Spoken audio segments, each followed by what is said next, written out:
जटिल समस्या हो या भाग्य बाधा हो, व्यापार, नौकरी, शादी की समस्या, करियर की चिंता हो या वैवाहिक जीवन में हो सुख का अभाव, पाइए अपनी समस्त ज्योतिषीय तथा वास्तु समस्याओं का सरल, चमत्कारी, प्रभावशाली समाधान। एक जाना माना और विश्वसनीय नाम, आचार्य पंडित श्री वैभवनाथ शर्मा जी, काशी के 400 वर्ष पुराने प्रतिष्ठित और अंतरराष्ट्रीय ख्याति प्राप्त राज ज्योतिषी परिवार की 8वीं पीढ़ी के ज्योतिषी और वास्तु शास्त्री आचार्य पंडित श्री वैभवनाथ शर्मा जी के द्वारा व्यक्तिगत या फिर फोन पर अपॉइंटमेंट लेने के लिए कॉल करें 9818300146, 9990724131 या फिर ईमेल करें sharma.vaibhav@gmail.com पर। तो फिलहाल यहाँ रुकेंगे एक ब्रेक के लिए। ब्रेक के बाद जानेंगे आज का महा उपाय, जिसमें जानेंगे शास्त्र सम्मत कुछ ध्यान रखने योग्य बातें। तो बने रहिए हमारे साथ।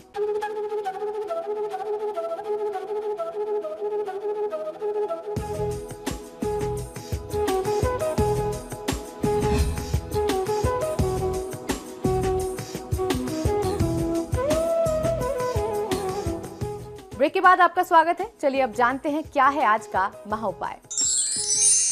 जी बिल्कुल, आज हम लोग शास्त्रीय कुछ बातों पर ध्यान देने जा रहे हैं। किन किन बातों की आज्ञा हमारे धर्मशास्त्र हमें देते हैं, कौन सी बातें हमें करनी चाहिए, कौन सी चीज़ों का ध्यान रखना चाहिए, कौन सी बातें नहीं करनी चाहिए, आज हम इसी बारे में चर्चा करने वाले हैं। सबसे पहले जानेंगे कि शास्त्रों के अनुसार किन लोगों को आपको दान करना चाहिए और कैसे लोगों को दान करने से बचना चाहिए। इसी के साथ साथ आज हम ये भी जानेंगे कि शास्त्र सम्मत वो कौन सी 9 बातें या कौन से ऐसे 9 रहस्य हैं जिन्हें किसी भी व्यक्ति के सामने उजागर नहीं करना चाहिए। और यदि आपके घर कोई अतिथि, कोई आगंतुक, कोई मेहमान आता है तो उनके साथ हमारा कैसा बर्ताव हो, हमारे धर्मशास्त्र क्या कहते हैं, हमें क्या सीख देते हैं कि हमें किसी भी व्यक्ति के साथ कैसा व्यवहार करना चाहिए। तो इस क्रम में सबसे पहले बात करेंगे दान के बारे में।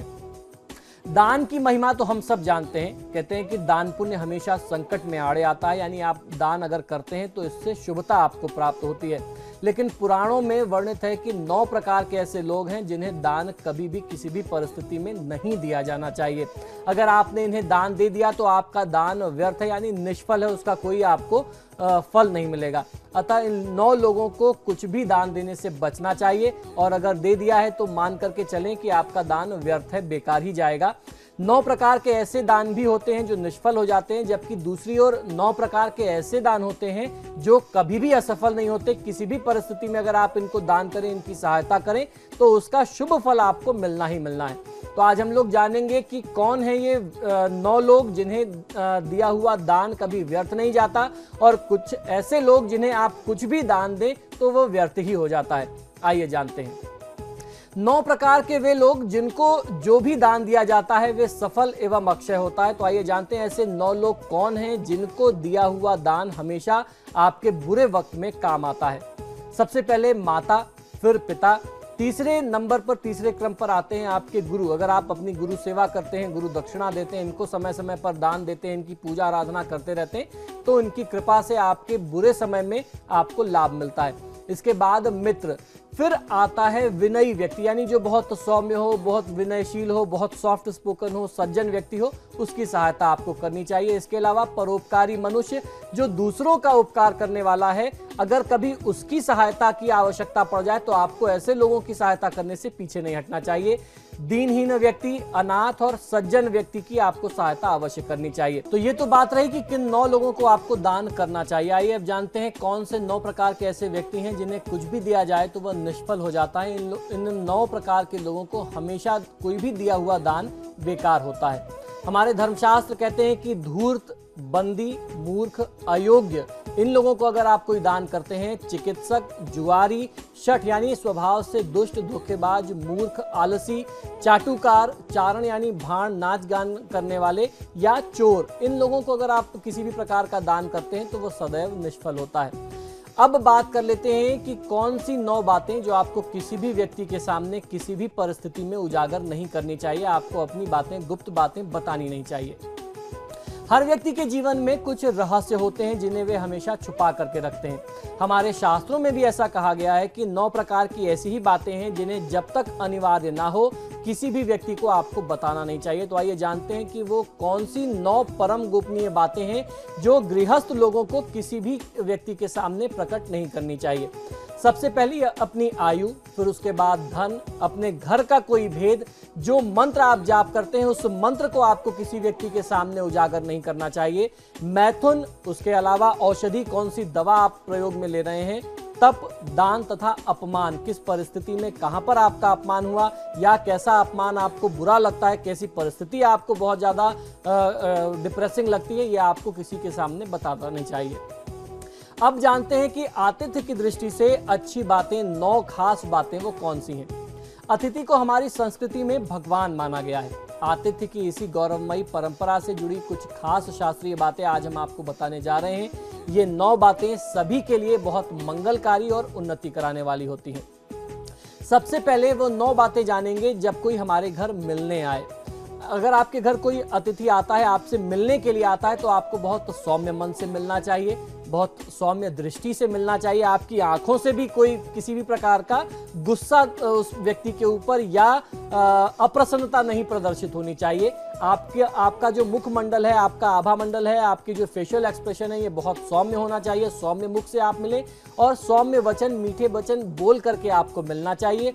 उठ करके अतिथि का स्वागत करना चाहिए, उसका कुशल क्षेम पूछना चाहिए, आप ठीक तो हैं, कैसे आना हुआ। स्नेहपूर्वक आपको वार्तालाप करना चाहिए। अतिथि के समीप बैठ करके उसकी सेवा करना चाहिए।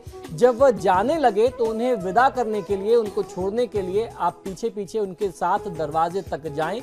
ये 9 बातें आपको ध्यान रखनी चाहिए, ये शिष्टाचार में आती हैं।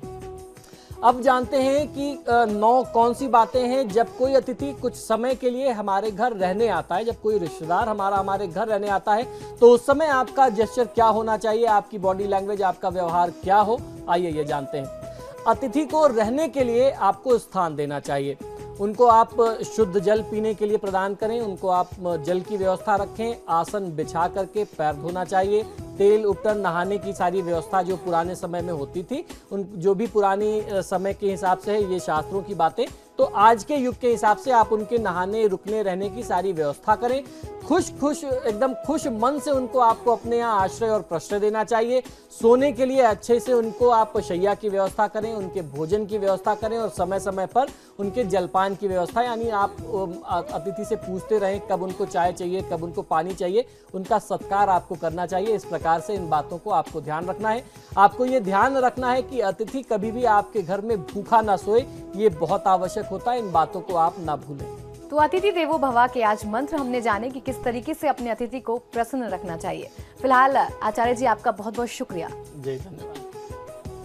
तो आज के सितारे में बस इतना ही। आप देखते रहिए समाचार प्लस।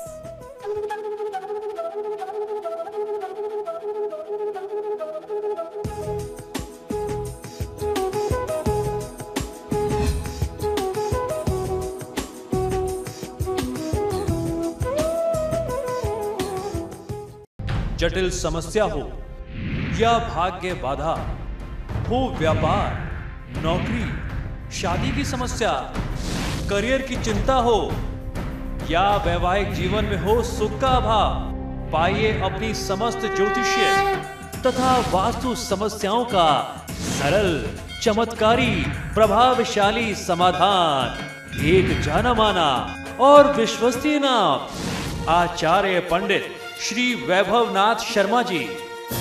काशी के 400 वर्ष पुराने, प्रतिष्ठित और अंतरराष्ट्रीय ख्याति प्राप्त राज ज्योतिषी परिवार की 8वीं पीढ़ी के ज्योतिषी और वास्तु शास्त्री आचार्य पंडित श्री वैभवनाथ शर्मा जी के द्वारा व्यक्तिगत या फिर फोन पर अपॉइंटमेंट लेने के लिए कॉल करें 9818 300 146 9990 724 131 या फिर ईमेल करें sharma.vaibhav@gmail.com पर।